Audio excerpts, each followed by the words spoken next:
Spero so che deve tornare a fare una vita normale come la facevo prima.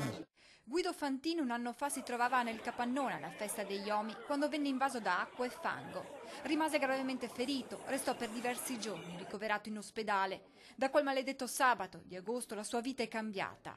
Non avendo più la forza sulla gamba e sul braccio non posso fare il mio lavoro e quindi non ho nessun introito da agosto dell'anno scorso. Una vita trascorsa a lavorare in macelleria e poi, in pochi minuti, tutto viene spazzato via. Attualmente sono dipendente, diciamo, da mia mamma che mi mantiene. Sono uscito di casa giovane e mi trovo a 51 anni a tornare a casa.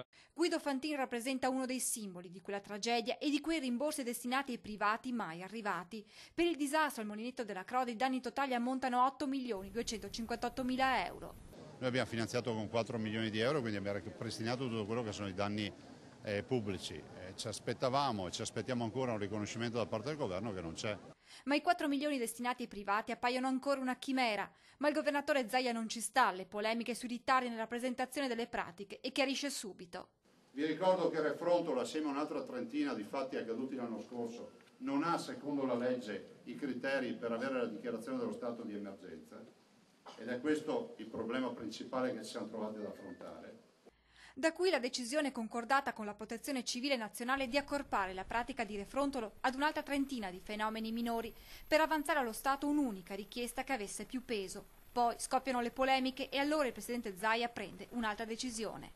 Dopo, grazie alle polemiche, io ho stracciato Refrontolo, l'ho mandato avanti per conto suo, sbagliando, perché secondo me era un errore e ho avuto ragione, perché le altre pratiche, che erano anche quelle in teoria in ritardo come sosteneva qualcuno, le altre stanno per essere finanziate. Fatto sta che la pratica di Refrontolo, al contrario delle altre, rimane accantonata su un tavolo a Roma e i cittadini attendono i rimborsi. Una storia che si teme possa ora ripetersi anche nei comuni della Riviera del Brenta colpiti dal tornado l'8 luglio scorso. Così si torna a parlare di un fondo catastrofale e di un'accisa sul gasolio.